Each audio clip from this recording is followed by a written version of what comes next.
Congratulations to the UNA North Carolina on UN Day 2021. This is the 76th year of the United Nations. So why are we celebrating? Here are some of the UN's accomplishments. It has successfully averted a third world war that could have brought us to the brink of nuclear disaster. It has uplifted the world's women and girls through 4 UN World Women's Conferences, as well as through human rights treaties, like the Convention on the Elimination of All Forms of Discrimination Against Women, or CEDAW. And today, because of the World Health Organization's work to ensure open collaboration and sharing of data, a COVID vaccine was developed miraculously in time to save American lives. So we can cite many more successes, but the bottom line is that the United Nations has stayed on course and true to its original mission, bringing the world ever closer to equality, sustainable development, and peace.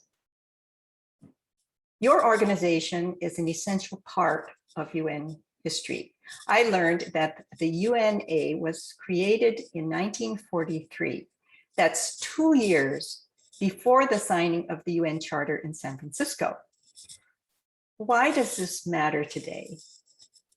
Because of that kind of history, I think we in civil society need to be reminded that it was we, not just governments, that were the driving forces that defined the UN's mission, shaped the Universal Declaration on Human Rights, and we nurtured the institutions today that are responsible for the UN's successes.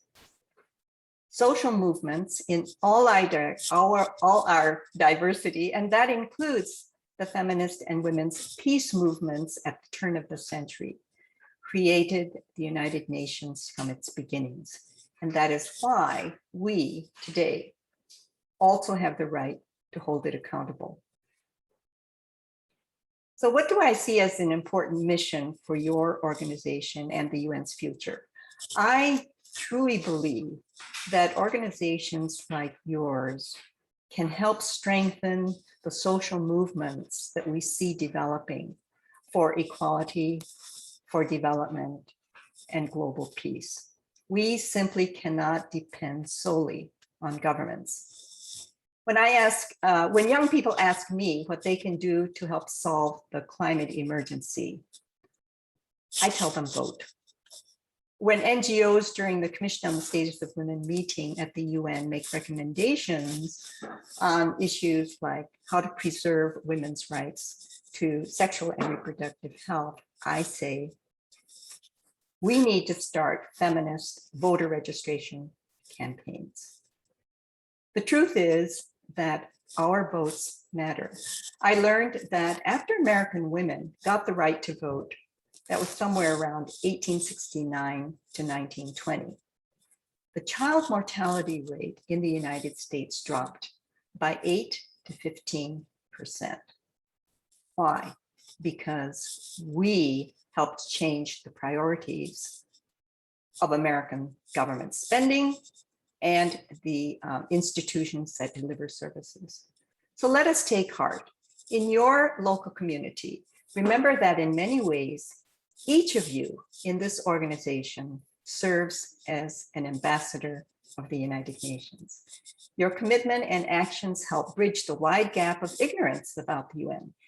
This is less true in countries like Nigeria or Democratic Republic of Congo or Guatemala, where very few people would doubt that the UN matters. In those poor and conflict-ridden countries, the UN helps negotiate release of innocent girls from terrorist groups, brings health services to the least served in city slums, water to women in villages. In developing countries, the UN's purpose is brought to life in real time, almost daily. But few Americans see the UN's helping hand, and probably even fewer as their source of hope for the world. And that's where you come in. You bring the UN's message to the ground where it matters, So let's keep doing that.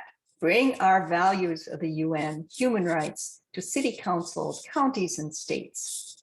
Let's make sure that our high school students, our university students learn more about the UN Charter, its history, about the history of the UNA, and how they can help shape the future of our world.